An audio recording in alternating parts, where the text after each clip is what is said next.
महंगे कर दिए।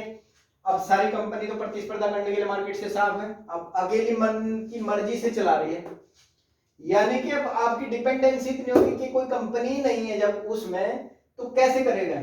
अब दूसरा, इंफ्रास्ट्रक्चर इतना डेवलप कर दिया कि किसी और का नेटवर्क वहां आता है नहीं जिसका जहां पे इसका टावर होता है जियो का। आप अगर, मैं नहीं सही हूं तो जाके देख लेना, टावर जहां पे भी जियो का मिलेगा उस रीजन के अंदर किसी और की रेंज नहीं आएगी, स्पेक्ट्रम इतना हाई है। तो ये तुम्हें दिखाई दिया टेलीकॉम सेक्टर में ऐसा। तो इसमें शोषण किसका हो रहा है, नॉर्मल कस्टमर का, और लाभ किसको हो रहा है, प्राइवेट एक कंपनी को। अब ये प्राइवेट कंपनी किसको लाभ देती होगी चुनाव के समय, वो बात अलग है। अब देखो, तो ये शंका तो एग्रीकल्चर में भी बन सकती है। एग्रीकल्चर में भी तो ऐसा हो सकता है, हल्दीराम, मैकडी, बहुत सारी कंपनियां आए और मैकडी इतना ज्यादा रेट करके खरीदना स्टार्ट कर दे, बाकी कंपनी उसके साथ प्रतिस्पर्धा ही ना कर पाए, और फिर एक समय के बाद जब मार्केट में से सारी प्रतिस्पर्धी कंपनी समाप्त हो जाए और फिर किसानों की उधर से एमएसपी समाप्त हो जाए, किसानों के जो एमएसपी सरकार तय करती है उधर से एमएसपी भी हट गया और इधर डिपेंडेंसी किसानों की प्राइवेट कंपनियों के ऊपर हो गई, तो अब देखो किसान क्या करेगा। फिर किसान का शोषण बहुत व्यापक स्तर पर होगा। ये शंका तो बनी रहती, यही किसानों को दिखाई पड़ रही है कि तुम प्राइवेट लोगों को एग्रीकल्चर में जो लेकर आ रहे हो, अपने आप क्यों यहां से भग रहे हो। तो देखो, अब मोदी जी क्या कह रहे हैं, मोदी जी कह रहे हैं कि भाई हमने तो एमएसपी पे सबसे ज्यादा अनाज खरीदा। अब वो भी समझो कैसे कह रहे हैं, उसका मामला क्या है, और ये 6% ही क्यों एमएसपी पे खरीदते थे, बाकी लोग कहाँ बेचते, मतलब कि 6% ही क्यों बेचते हैं। यहाँ पे देखो 6% वाला समझो पहले, उसके बाद बताऊंगा दोस्तों।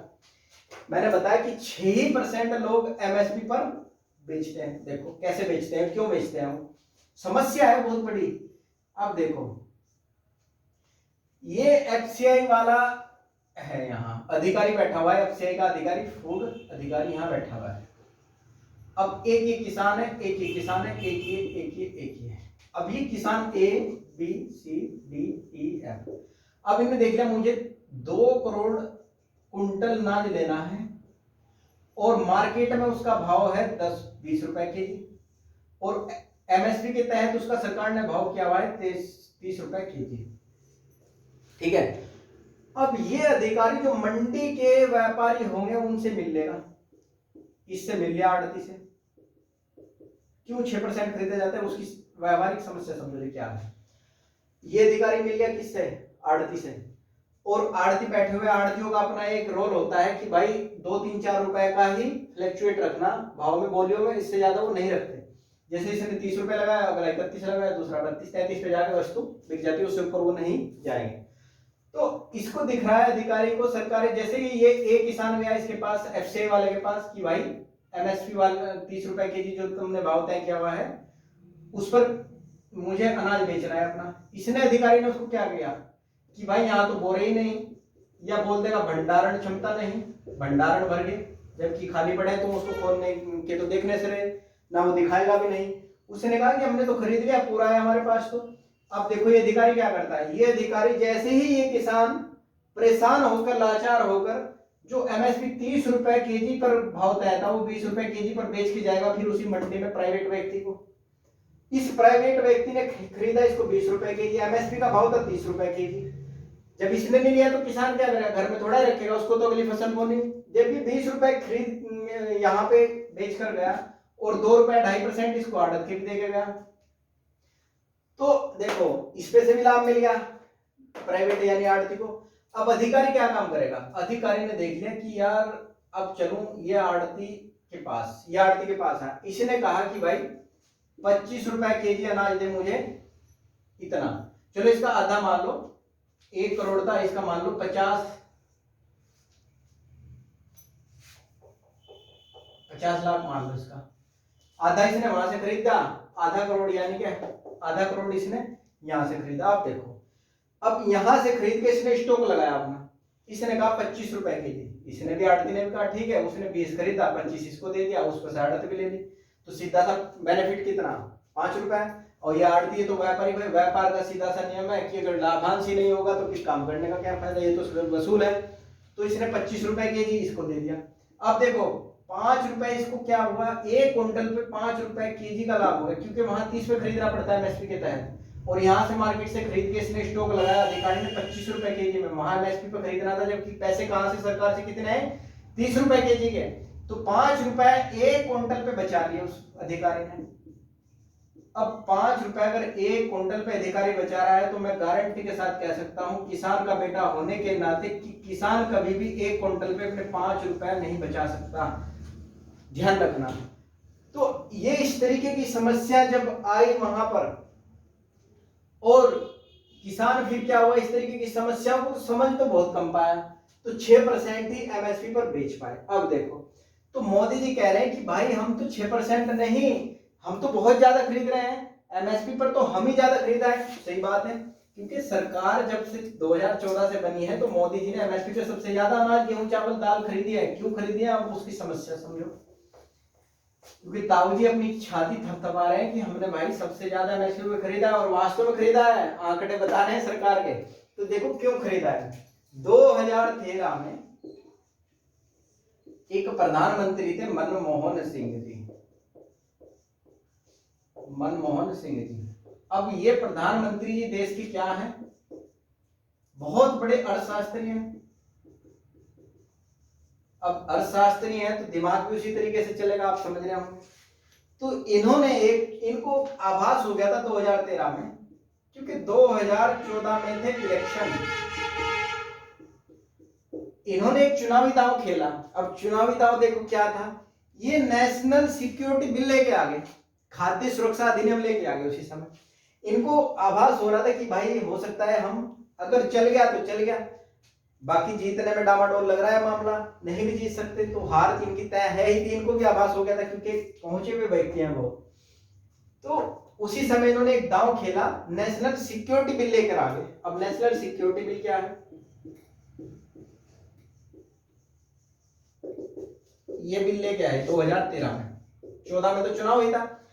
खाद्य सुरक्षा अधिनियम इसको बोलते हैं, खाद्य सुरक्षा अधिनियम 2013। अब देखो इसमें क्या था, इसमें कहा कि भाई जो गरीब तबका है उसको 2 रुपए केजी तो अनाज मिलेगा राशन की दुकान पर, अनाज, और 3 रुपए केजी चावल, और 1 रुपए केजी मोटे अनाज जैसे बाजरा, ये सब चीजें। बाजरा होता है, आधे तो इसको जानते भी नहीं होंगे। तो नेशनल सिक्योरिटी बिल लेके आ गए, और भाई सरकार को देखो, सरकार के ऊपर एक्स्ट्रा बर्डन पड़ गया। फिर मोदी जी को तो दहेज में मिल गया एक तरीके से, ये सर पे रखा हुआ, क्योंकि 14 में जीत के आए और नेशनल सिक्योरिटी बिल संसद का बनाया अधिनियम था भाई, इसको तो लागू करना है। तो क्या हुआ कि सरकार पहले क्या करती है, इसको इस भाव पे सबको देती है राशन गल्ले की दुकानों से के द्वारा इसको बंटवाया जाता है। तो देखो सरकार इस अनाज को खरीदती क्या भाव है, ये तो देखो एफसीआई ने खरीदा, हमने देख लिया, वहां से करप्शन करके भी 25 रुपए केजी मान लिया हमने, अधिकारी ने खरीद के लगाया, लेकिन सरकार के पास से तो 30 रुपए गए भाई, 30 रुपए केजी सरकार ने खरीदा। अब देखो ये तो एमएसपी का भाव था 30 रुपए केजी, फिर इसको उत्तराखंड में से भी खरीदा और यूपी में से भी खरीदा, और यहाँ स्टोरेज है नहीं, फिर इसको भर के कहा लेके गए, पंजाब, वही है सबसे ज्यादा स्टॉक, भंडारण बड़े बड़े वही लगता है। तो जब इसको यहाँ से पहले तो खरीदना, अधिकारी जो खरीद रहे थे वहां थोड़ा बहुत कॉस्ट आया होगा, मान लो 2 रुपए केजी उसका कॉस्ट आ गया, फिर 1 रुपए का बोरा लिया 3, फिर 3 रुपए कॉस्ट में लग गया ट्रांसपोर्टेशन 6, तो ये कितने का हो गया 36 रुपए केजी का। अब 36 रुपए केजी का वहां भंडारण होने तक पहुंचा है, फिर इसको भर के उत्तराखंड में ले गए, क्योंकि फिर ये बांटना भी तो है, डिस्ट्रीब्यूट भी तो करना है। फिर इसको 3 रुपए, फिर ट्रांसपोर्टेशन कॉस्ट लगा, 3 रुपए कॉस्ट लग के कितने का हो गया 39 का, 1 रुपए डीलर को भी दिया जो बांटता है इसको लाभ, तो कितने का हो गया 40 रुपए केजी सरकार को अनाज बढ़ा एक ही, और दिया कितने में फिर 2 रुपए केजी। तो एक्स्ट्रा बर्डन तो है भाई गवर्नमेंट पे, ये बात तो सही है, और मोदी जी कह भी रहे हैं क्योंकि भाई इतनी बड़ी जनसंख्या को मिलता है ये, और इसका गलत यूज भी होता है, जो उस कैटेगरी में नहीं आता, जो इसकी लेने के लायक है वो भी इसको लेता है। आपको भी पता होगा गांव में किस तरीके से आधार कार्ड बनते हैं और किस तरीके से राशन कार्ड बनते हैं। अब तो आप देख रहे हैं आधार कार्ड भी लोग डुप्लीकेट बनाने लगे, पता होगा इस चीज का आपको। तो ये वही बात आ जाती है कि ये भारत देश में सब चीज पॉसिबल है। तो देखो अब ये 40 रुपए केजी पड़ा, तो एक्स्ट्रा बर्डन तो खैर सरकार के ऊपर पड़ा। तो मोदी जी इसलिए छाती थपथपा रहे हैं क्योंकि हमको तो ये विरासत में मिला है, भाई इन्होंने तो दांव खेला मनमोहन सिंह साहब ने 2013 में कि हम तो एक खाद्य सुरक्षा बिल लेके आ रहे। अरे भाई एक बात बताओ, अगर आपको किसानों की इतनी ही परवाह थी तो इससे पहले क्यों नहीं लेके आ गए इसको 13 में ही क्यों लेके आए आप? इसको पहले ले आते। तुम तो 2000 के बाद से मतलब कि 10-12 साल से गठबंधन की अलायंस की गवर्नमेंट चला रहे हो और उस समय आपका ध्यान गया नहीं इधर। अब तुम खाद्य सुरक्षा बिल लेकर आ रहे हो, यानी कि तुम खाने की सुरक्षा दे रहे हो। और जो सुरक्षा किसको दे रहे हो? वही गरीब किसान लोगों को, जो उसको उगाता है, जो उसको पालता परसता है और इनको परोसता है, दिल्ली में बैठे लोग, उसी की ये सुरक्षा लेके आ रहे हैं खाते की। ये देखो अजीब चीज, देखो आप किस तरीके से किसान का पागल बनाया जा रहा है और किसान का शोषण हो रहा है। तो मेरा मानना है कोई भी सरकार आजादी के बाद से किसानों को ठीक से देखना नहीं चाहती, उसी तरीके से समझो। अब देखो कैसे, अब मोदी जी को तो ये विरासत में मिला तो खरीदना पड़ रहा है और बांटना पड़ रहा है। अब शांता कमेटी जो बनी है शांता कुमार के नाम से, उसने कहा है कि extra burden of our economy, कि हमारे इकोनॉमी पे ये एक्स्ट्रा बर्डन है सारे। उनको ये तो दिखाई नहीं दिया कि भाई बैंकों के इतने नीरव मोदी लेके भाग गया और इतने ये सब चीजें लेके भाग रहे हैं और बैंकों को इतना सारा एनपीए हो रहा है और फिर सरकार उनमें जान डाल रही है, पैसा दे रही है। उससे कोई मतलब नहीं, किसानों के ऊपर उनको दिखाई देगा कि ये एक्स्ट्रा बर्डन पड़ रहा है, यानी कि फूड सिक्योरिटी से। वो भी आपने देख लिया। अब इसमें मैं ज्यादा बहस तो करनी चाहता नहीं अब, क्योंकि अपनी वाणी को विराम दूंगा इस अधिनियम को फाइनल करके, क्योंकि लेक्चर फिर लंबा बन जाएगा और समय का भी मेरे पास बहुत बड़ा अभी अभाव है। अब देखो अब क्या हुआ कि इसमें देखो किसान की जो आय थी आजादी के समय, अगर 1 रुपए थी 1950 में, मान के चलो आंकड़े यहां से, तो आज 21 गुना है, समझ गए। वहीं सरकारी कर्मचारी की जो 1 रुपए आय थी 1950 में, आज वही 180 गुना है। पता चल जाएगा तुम्हें किसान आत्महत्या क्यों करता है, समझो। तीसरा है कि भाई जो सरकारी मास्टर हैं उनकी सैलरी कितनी थी उस समय, 1 रुपए, तो आज कितनी है, 200 गुना। इसकी सैलरी 21 गुना भी ले आओ और इसकी सैलरी 21 गुना भी ले आओ। हर कर्मचारी पंखे से लटका हुआ मिलेगा, कचहरी में पटवारी पटूरी सब, और इसकी 21 गुना पे ले आओ। हर मास्टर पंखे से क्लास में लटका मिलेगा, ना कि पढ़ाता हुआ। मैं ये फैक्चुअली, मैं ये गारंटी के साथ कह सकता हूं। तब समझ जाएगा दिल्ली में बैठे एसी में लोगों को नियम बनाते हैं जो कि किसान आत्महत्या क्यों करता है, व्यवहारिकता तब पता चलेगी अगर इसको भी उसी 21 गुना पे लेकर आओ, समझ गए।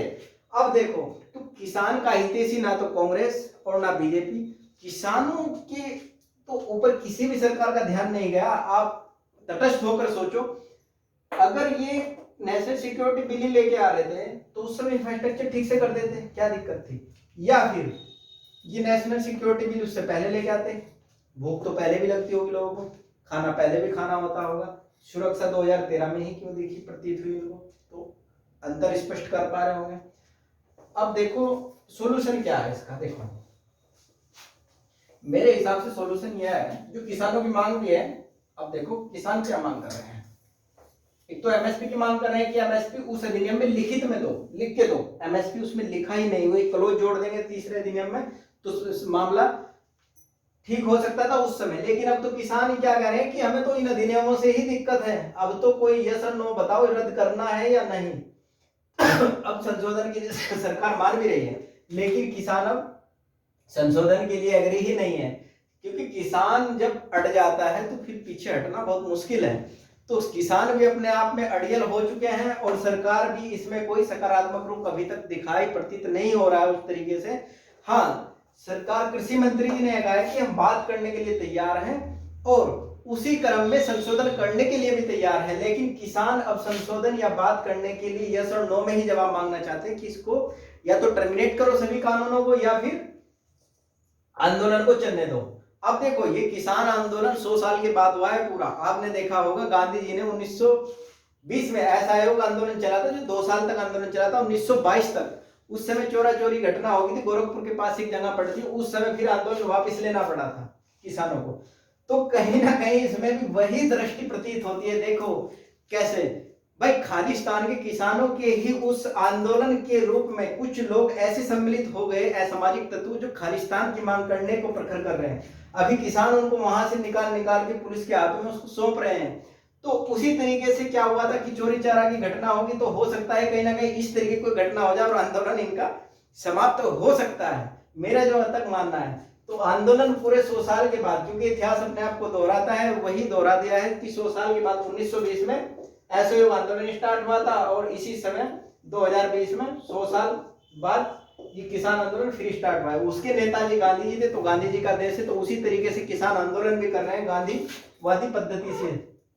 अब देखो सरकार को क्या करना चाहिए, सरकार को इसमें एक करना चाहिए, एमआरपी सुना आपने क्या हो, maximum retail, minimum retail price या मैक्सिमम रिटेल प्राइस, ठीक, ये होता है एमआरपी का मतलब, जो लिखा होता है मैक्सिमम रिटेल प्राइस। तुम अधिकतम इस मूल्य पर बेच सकते हो। अगर माल कर है तुम इसको 20 रुपए लिखा हुआ है तो 20 रुपए से ऊपर नहीं बेच सकते, 20 रुपए तक का बेच सकते हो। तो अगर ऊपर बेच रहे हो तो तुम्हें जेल हो जाएगी तुरंत, कानून के विरुद्ध, क्योंकि बेकायदा बना रखा, आपराधिक है। इसी तरीके से अगर सरकार मैक्सिमम ना करके सरकार किसानों के लिए भी एक काम कर दे, मिनिमम रिटेल प्राइस ये बना दे, और इस अधिनियम में जो इससे नीचे खरीदे, यानी कि न्यूनतम बाजार मूल्य रिटेल प्राइस जो होगा, जैसे 30 रुपए कर दिया अनाज का मिनिमम रिटेल प्राइस, इससे नीचे कोई खरीद नहीं सकता, ये कम से कम है, ज्यादा खरीद सकता है। तो एक एमआरपी लेके आ जाए हर प्रोडक्ट का, जैसे एमएसपी तय करता है ऐसे एमआरपी तय हो जाना चाहिए हर कमोडिटी का। तो किसान छोड़ो, किसान घर से बाहर भी नहीं निकलेगा, आंदोलन तो बहुत दूर की बात है। यही किसान मांग कर रहे हैं कि भाई हमको ऐसा कोई सिस्टम दो ना बना के जिससे हमारी सुरक्षा हो सके पदार्थों की, हमारी कमोडिटी की। अब इसको सरकार लेके आ जाए एक बार, कोई भी सरकार इसको इतनी जल्दी लाएगी नहीं, उसको पता है किसानों की तरफ तो उसका ध्यान है नहीं, किसान उसको फंडिंग इतनी ज्यादा कोई खास करता नहीं चुनाव के समय, तो इसीलिए किसान की क्यों सुनेगी, जो उसको फंडिंग करता है उसकी सुनेगी, जो उसको प्रधानमंत्री बनाकर बैठाता है, ठीक है। तो एक एमआरपी ले आए, और भाई एमएसपी को भी अपने को झुंझुने को अपने हाथ में रखे सरकार, कोई दिक्कत ही नहीं, हमें तो एमआरपी दे दे, मिनिमम रिटेल प्राइस, कि भाई 30 रुपए की, अगर इससे नीचे खरीद लिया तो क्रिमिनल है, आपराधिक कर दो इसको, क्रिमिनल उसमें डाल दो छुट्टी, 3 साल की जेल है, 3 साल की जेल कर दो। हर दुकानदार, हर व्यापारी और बिचौलिया, दो एक जहां दुकान उसमें गया जेल में, छुट्टी अपने आप ठीक हो जाएंगे सारे। तो सिस्टम सुधारने में कोई टाइम लग रहा है, एमआरपी करने में डिसाइड, एमएसपी कर रहे हैं, वो झुंझुना सरकार दे देती है कि एमएसपी कर दिया, और बस फिर मामला वही चलता रहता है ढेर। तो अब देखो क्या होता है, सरकार बात करने के लिए कह रही है, अब किसान क्या माने ना माने वो देखोगे। अभी आज शायद बात का करने का उनका दिन था, देखेंगे क्या सोल्यूशन निकलता है क्या नहीं निकलता है। और किसान इस समय डटे हुए हैं, अलग अलग प्रदेशों से आकर वहां पर मिले हैं। तो अब दोस्तों मैं कोई ऐसा ही नया टॉपिक लेकर आऊंगा आपके पास कुछ समय बाद। अब आप समझ रहे हो कुछ समय बाद मतलब 17 जनवरी के बाद मैं फ्री हो जाऊंगा, उस समय मैं एक लेक्चर स्टार्ट करूंगा प्रारंभ। धन्यवाद।